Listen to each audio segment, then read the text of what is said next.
What if events went differently in Spider-Man Homecoming? What if Spider-Man joined the Vulture in Homecoming? Now, what do you think would have happened if Peter Parker would have taken a different path rather than the heroic path with Tony Stark and the Avengers? What if he became a vigilante? What if he betrayed Tony Stark?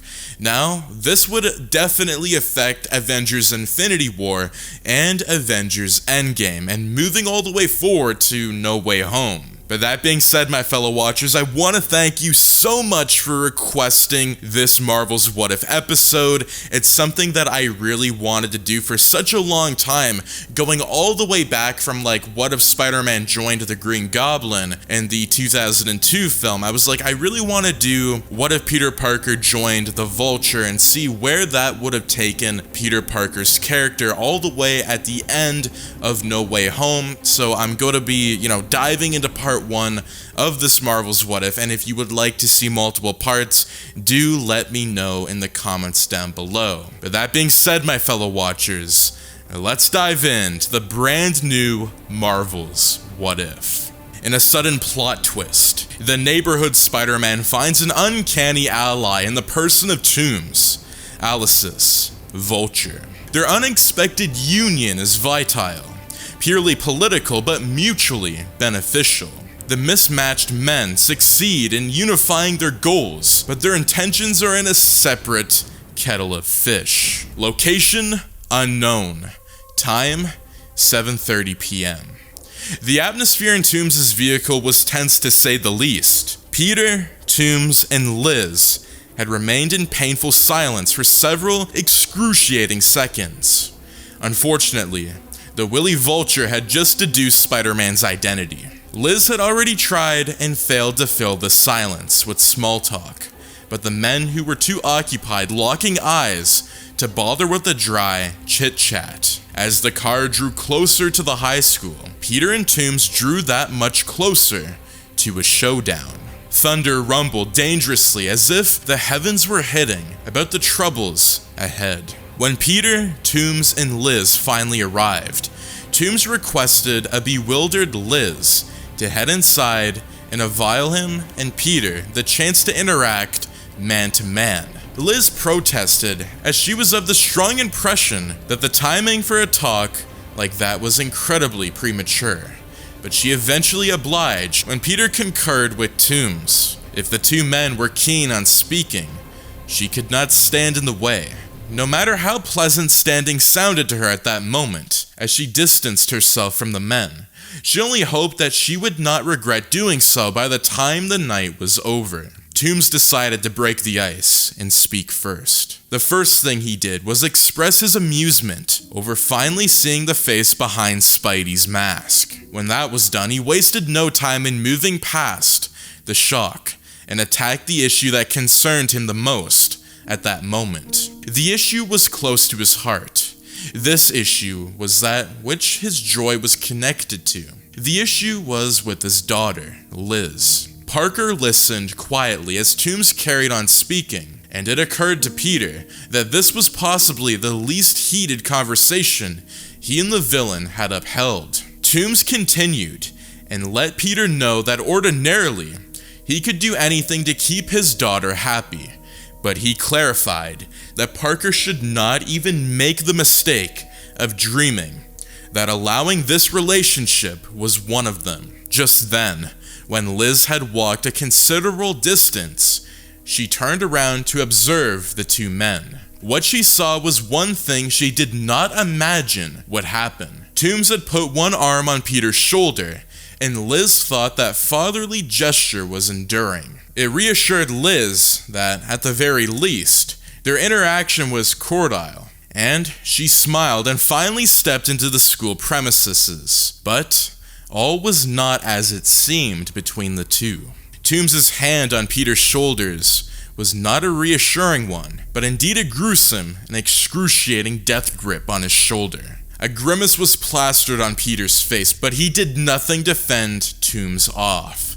At least it was clear as day to Peter that their conversation had heated up as usual. Toomes continued digging into Peter's shoulder as he looked him squarely in the eyes and told him without mincing words, to stay far away from his daughter. Toombs then released his grip and got back into his car, as Peter rubbed his throbbing shoulder. Peter neither got the chance to respond, nor felt the need to do so as Toombs started his car and drove off. Peter already knew what he had to do. Location: the high school dance.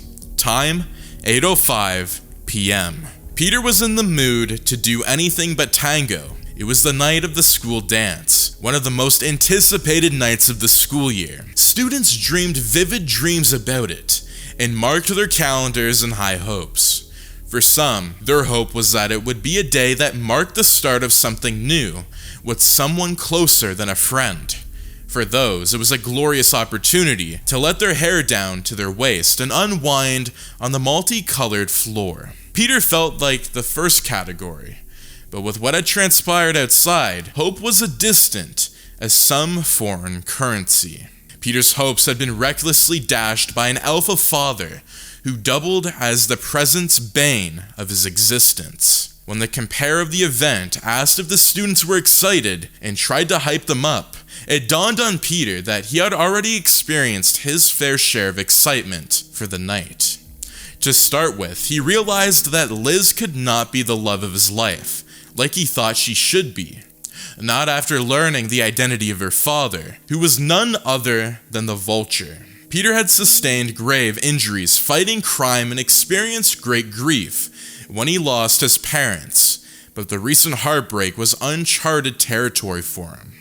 Peter drew his mind back to Vulture's stern threats outside of the car. A blind man could clearly see that the fatherly side to the predator was very much alive, and that the man did not play around concerning his daughter. Toombs made it crystal clear that messing around with his daughter, Liz, would be Peter's last mistake on Earth. Peter had no doubt that the father would make good on his threats, even if it claimed the last drop of his blood. He decided to heed Vulture's warnings because it was safer away from Liz than foolishly toying with fire, all in the name of reckless love. But whenever he glanced at Liz, Peter was reminded of every reason why the lady caught his eye.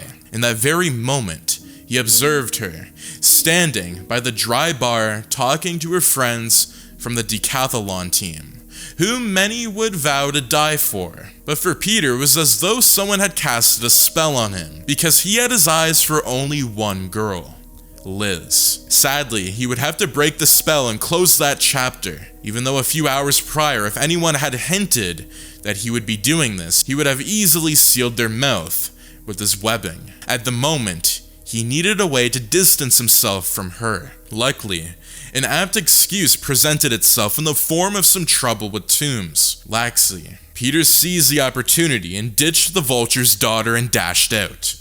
Clearly, the night still held some excitement for him. Location: Vulture's lair. Time: 7 p.m. It was a decisive moment for Peter. He had stepped in with the intention of halting Vulture's shenanigans for good, but his intentions had slowly started swaying. The proposal Toombs extended to him was able to change the course of his life, and even better, the plot of his love story. It was able to reopen the chapter Peter had forced himself to close a short while back. Peter did not want to be too rash, but Toombs' convincing retort forced Peter to at least reconsider options. Either wait on the fantasy that Tony might wake up and recruit him one fine mystical morning, or give Spider-Man an actual chance at blossoming by cultivating his skills. Peter reckoned that, so far, he had been playing it small with neighborhood savings, but Toombs had a grand plan. And there was a space for Spider-Man in it. As Peter tried to reach a decision unbeknownst to him, Toombs readied his Vulture suit and prepared to squash Spidey, once and for all. Toombs was sincere about giving the young hero a chance, but he was sharp enough to not let Peter walk out alive if he did not conform. Toombs' patience were ebbing. He doubled his efforts and said the words that he would surely lead Peter to a final decision. Keenly observing Peter's reaction, he guaranteed Peter a life with his daughter Liz. Peter was thrilled, and was even more than willing to jump into the alliance right away, But for the sake of good reasoning, he decided to lay some ground rules. As Peter spoke, Toomes kept his Vulture suit ready, just in case the hero was trying to pull a fast one on him. Peter's policy was simple. Their alliance should be in no way affect his relationship with Liz, and she should not be exposed to the truth of both their identities. Toomes gave Peter his word, and their unusual union commenced, officially with a handshake. Location: high school. Time: 3 weeks after. Peter had continued to use his internship with Stark Industries as a cover, this time not to work with Tony, but with Toomes. Peter found that it had been quite easy to do so the past few weeks. The same old stories that worked before kept working for him. He used the same stories on Ned as well. Since Ned discovered Peter's true identity as Spider-Man, the floodgates of questions kept opening at random moments. Recently, Ned even got caught slipping Peter a note in class. Thankfully, in a rowdy classroom, the teacher got distracted and forgot all about the issue, or he would have been terribly astounded at the strange question Ned had pinned him down on. That afternoon, as Peter prepared to head out from school to Vulture's lair, Ned approached him. He had not heard any feedback about Peter becoming an Avenger. Ned wanted to know why there was a delay, and when Peter would be recruited as an Avenger. He offered to help in any way he could, even though they both knew there was no such way. Ned was the most helpful person Peter knew. He was always lending a helping hand, but more often than not, the hand turned catastrophic. An instant was when Ned tried to advance Peter and Liz's relationship by exposing Peter's affiliation with Spider-Man. That regretful event contributed to the recent turn of events. All the same, Peter had already prepared for a situation like this, and easily fended Ned off by telling him that he still had to complete a few more weeks of the internship before it was decided. Ned requested to come along, but Peter refused without much reason and made his way out. On the way, he came face to face with Liz. She was barely willing to give him a minute, so he quickly and timely attempted to apologize to her yet again. Since Toomes gave that all clear, Peter had been trying to apologize for his demeanor at the dance 3 weeks ago, and for eventually abandoning her there. He could not tell her why he acted that way, so his best bet was to heartfully apologize. As he tried to articulate his feelings, Liz interrupted him. Since he ditched her at the party, she had maintained a dismissive response towards him, and she had already made sure to make it clear that she was disappointed in him and was not willing to give him another chance. When Peter tried to continue speaking, she walked away mid-conversation. Although he was never shocked and her actions were discouraging, Peter made up his mind to keep trying. The wrath never lasted for eternity, and the atmosphere seemed right for the romance to blossom. The young hero vowed to ensure it did successfully, especially now that her father was on board and the coast was completely clear. After calming himself down with that resolution, Peter turned his focus away from Liz and towards his work. He had to leave quickly. The lady's father was waiting. Location: Vulture's lab. Time: 4:02 p.m. The Chitauri tech that Vulture was developing seemed to be making him dream bigger and bolder dreams by the day. At that moment, the dreams were fully incorporated, the tech into his work equipment.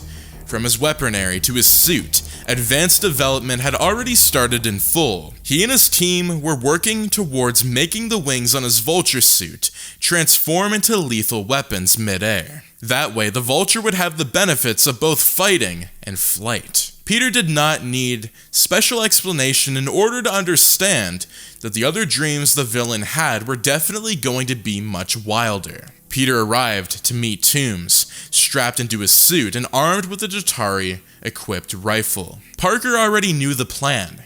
Today was for the test mission.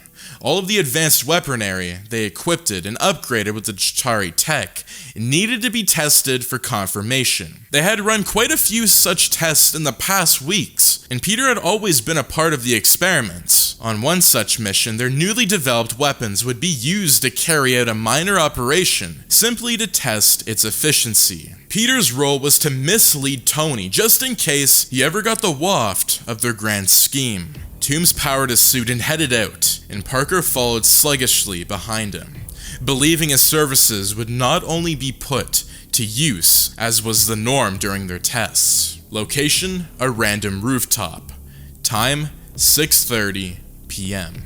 When they arrived at the venue, they began to set up stray cats to be used as target practice. If the Jatari-equipped rifle was fully functional, then deploying it on the cats was supposed to drain all moisture out of them till they were dried to death. Peter did not know that they would be using those innocent animals for that purpose, but he swallowed his objections. Being in Toomes' company had started making him learn how to look at the bigger picture. The experiment proved most successfully. Peter did not look too long at the sorry condition of the cats. It was a complete eyesore. As they made to leave, a floating figure approached in the distance. Immediately, Peter ordered Toomes and his men to take cover, and to his surprise of all present, Iron Man's suit emerged and approached them. In an attempt to hide Toomes and his people, Peter earsed forward to meet it and prevent it from coming any closer, while Vulture and his crew stood perfectly still and well hidden.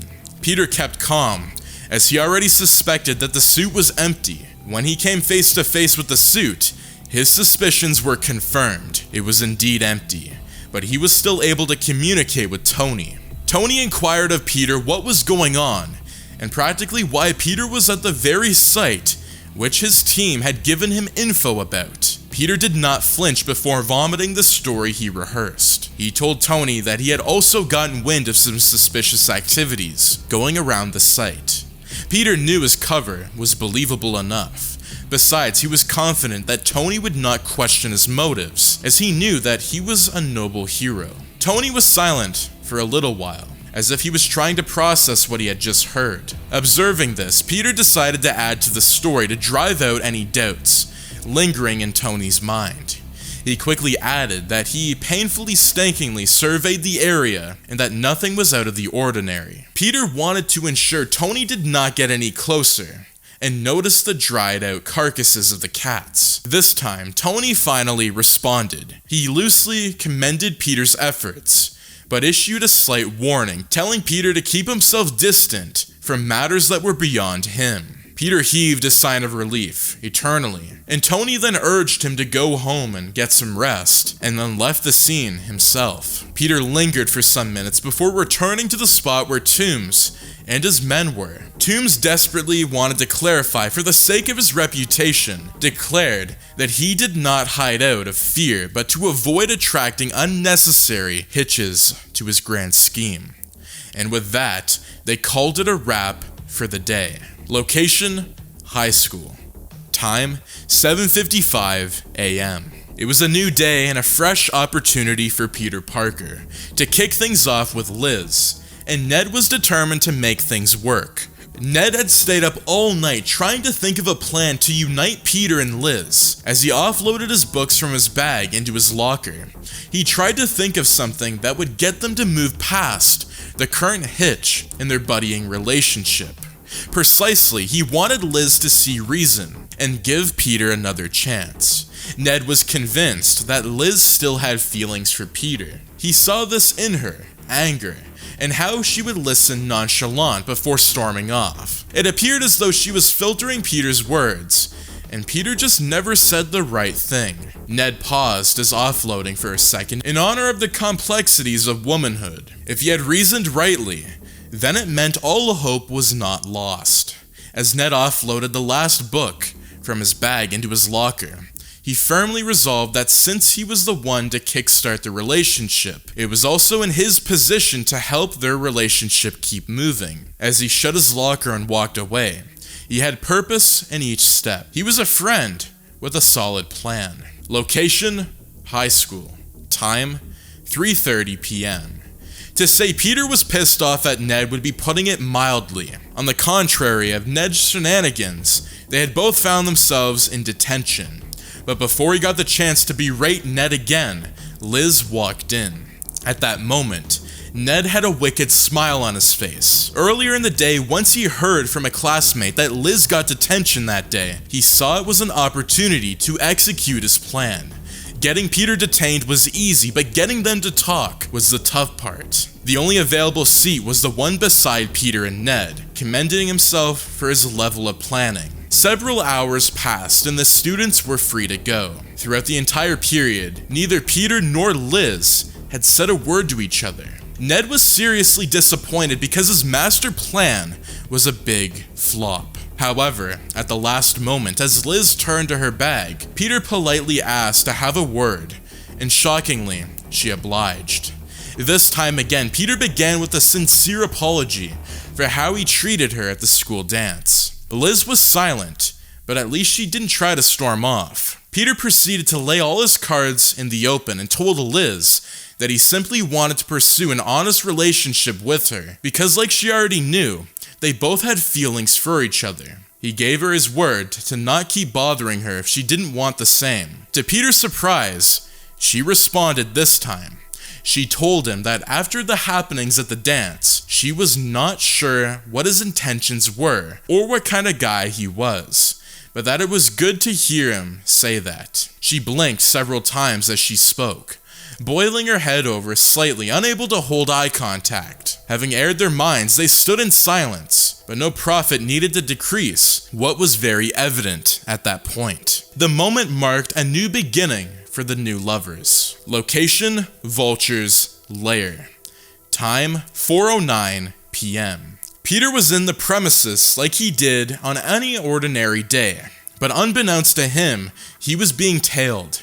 Peter thought the lair was empty, so he sat himself down and plugged his headphones in. When he felt a hand on his shoulder, he took out his headphones and made to speak. Until he saw the face, it was not Toombs or any other member of his crew, but was Peter's own friend, Ned. Bewildered, Ned asked Peter what he was doing there, and Peter returned the question with more astonishment. Ned said that Peter seemed to be evading his question, so he needed to find out what the issue was, just in case Peter needed any form of assistance. As he spoke, his eyes rovered around the building, and he was amazed at the range of weaponry he observed. Their interaction started to heat up when Peter ordered him to leave and stay as far away from this place as possible at all times, but Ned demanded some answers first. Ned knew that it could not be Stark Industries, so Peter was into something fishy. Peter roughly took Ned by the hand and started leading him outside, and Ned, being pulled along furiously, vowed to let Aunt May in on Peter's recent activities. Just then, a loud bang filled the air, and Peter turned around to find Toombs standing with a Jatari rifle in hand, aimed it in their direction. All of a sudden, Ned's hand fell out of his grip, and when he turned to order Ned to stay put, his eyes met the most sorry sight they had ever suffered to look upon. What was once his helpful friend's body was now transformed into a deprived, dried-up package of bones. Toombs had used the Jatari-equipped rifle on his best friend. Peter heard a long and deep scream, and only when he stopped for air did he realize it came from him. Toombs continued speaking and told Peter that such loose ends needed to be tied immediately, and although Peter could hear him, he wasn't listening. Toombs excused Peter to his agony and made his way out of the lair. That agony became blazing wrath, and though Peter blamed himself, he vowed to snatch from Toombs what he valued the most. He turned his back on the scene and made his way out. Every step he took had purpose as he welcomed the salty tears on his tongue. He was a friend with a revenge plan. Location, the random rooftop. Time, 3:30 p.m. Date, 3 days later. Peter told Liz that the rooftop would be a nice spot for a date. By bringing her to this very rooftop, he had lowered his bait and he was waiting for the fish to bite. She smiled as they ascended the stairs. If only her lovely gaze could see through his heart, she would spot the fire waiting to devour her father. She would notice that his motives had darkened. She would observe that his focus had shifted from her. After all, the inheritor of their relationship had anyway been removed. When they arrived at the top, a foul smell filled their senses, but Peter urged Liz to keep going. Liz found this strange, but agreed. They walked hand in hand until they arrived at the same dried-out stray cats. Liz gasped and threw her hand over her mouth, then turned away from the sight, resting her face on Peter's shoulders. Peter gently turned her to face it again, but she shut her eyes tightly. Liz could not understand what Peter's motives was, and was beginning to get pissed off. Peter could tell his actions rubbed her the wrong way, but at this point he couldn't care less. Peter told her that what she was looking at was the true face of her father. He explicitly divulged that her father was Vulture, and he was a hideous person in reality. Liz dealt a slap on his cheek.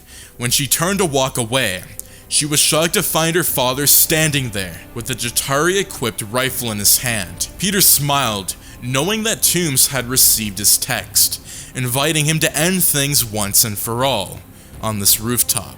The rifle in his hand indicated that Toombs wanted to end much more than their alliance. Peter was pleased because everything was progressing according to his plan. Meanwhile, Toombs was furious about what Peter had done and stormed towards him with the rifle while Liz's knees gave way as she dropped and sat on the ground. Toombs was furious, and he was halted by his daughter's tears. In tears, he knelt and laid the rifle at her feet, and she squirmished. He tried to explain to her and hold her hand, but she kept picking up the rifle and aimed it at him, and warned him sternly not to touch her, as he was a huge disappointment. As they sobbed on the floor, she threw the rifle aside, and Peter knew it was time to strike. An eye for an eye, a life for a life. The opportunity presented itself in the form of the rifle Liz had touched.